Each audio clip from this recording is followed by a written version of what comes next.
This Love Month sa ating Wednesday Pets Day, makakasama natin ang mga alaga na tila pang forever o lifetime ang pagmamahalan. Pero bago yan ay panoorin muna natin ito. Kilala bilang affectionate at sa kanilang hindi matatawaran na magagandang kulay. Yan ay ang lovebirds. Ito rin ay nagpapatunay na sila ay hindi lamang simpleng ibon. Dahil sa pamamagitan ng kanilang mga kilos at tunog, ipinapakita nila ang tunay na kahulugan ng pagmamahal at pakikipag-ugnayan. At dahil sa kanilang angking sigla at kakaibang ugali, naging paboritong alaga na rin ng mga pet lovers ang lovebirds. Kaya naman alamin na natin kung ano nga ba ang tamang pag-aalaga sa mga lovebirds dito lang sa Wednesday Pets Day. Ayan mga ka-RSP, kasama po natin ngayon ang pet vlogger na si Prince Angel de la Cruz at ang kanyang alagang lovebirds. Good morning at welcome sa Rise and Shine Pilipinas. Hello po, good morning po mga ka-Rise and Shine Philippines at sa mga kaputing team po na nag-aabang sa akin ngayon. Maraming salamat sa inyo. Prince, paano ka naman naging mahilig mag-alaga ng iba't ibang ibon at sa kasalukuyan, ano yung mga inaalagaan natin ngayon? Sa ngayon po, meron po tayong 5 klase ng ibon dito po sa ating mini-Asian. Meron po tayo mga Peter's lovebirds, katulad po nito, si Kokoy po at Pony. And meron din po tayong mga First Nata lovebirds, Parakeet, Budgies, and Kakatu po. Yun po yung mga alaga natin sa ngayon dito po sa ating mini-Asian. Yung mga lovebirds mo parang parot, madaldal. Naririnig namin dito ngayon. Alam ata nilang nasa camera sila. Pero sir, marami ang natutuwa sa mga content mo sa YouTube tungkol sa iyong mga ibon o lovebirds. Paano mo naman hinahandle yung pagiging isang pet vlogger at paano mo naisipan magsimula ng content na patungkol dyan? Totoo lang po wala naman po akong balak talaga maging isang pet vlogger dati.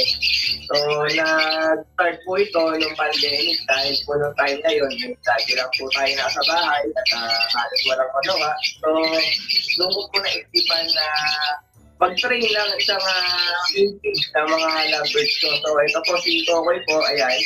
So, tinuhin ko po siya mula nung 20 weeks old pa lang siya hanggang sa napalaki po siya. So, tinutungan ko po siya ng mga tricks, pinalilipad ko po, pabalik po sa akin, and binidyohan po namin siya one time, and i-upload po namin sa social media. May mga natuwa po sa video po ni Kokoy, kaya nadagdagan pa po yung mga video na yun. And then, hanggang sa naisip ko po na i-vlog ko na nga po kaya yung mga alaga ko at yung pag-aalaga ko po ng mga lovebirds at ng ibang hayop pa po na meron po ako dito. So, nung po nag-start ng panahon ng pandemic, so ngayon po, ito na po yung ibon na nagpatimula ng YouTube channel ko at Facebook page ko na lagi po yung Asian.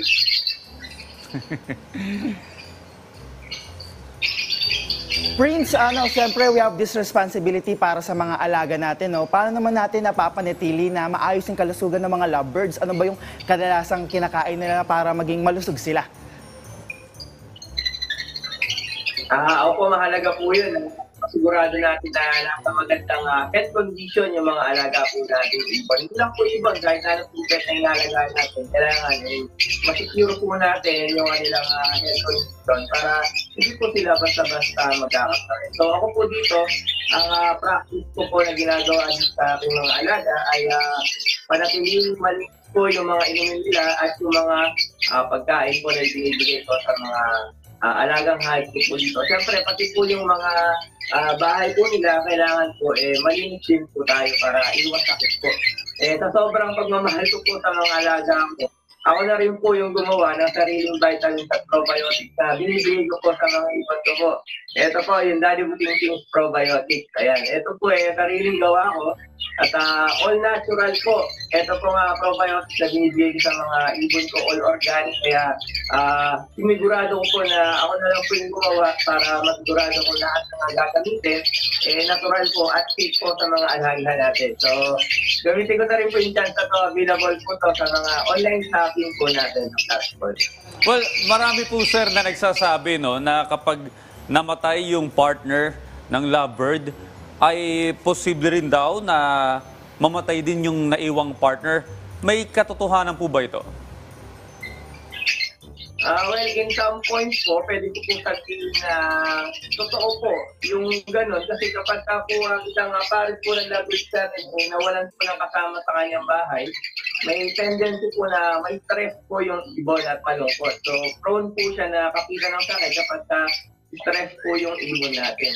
So, kung meron po tayong ibon na nawalan ng kapartner, hindi naman po siya basta-basta mamamatay. Pero kapag sobrang tagal na po siya walang kasama, pwede po siyang malungkot at may stress. So, mas maganda pa rin po talaga na may makakasama yung mga alaga po natin ibon.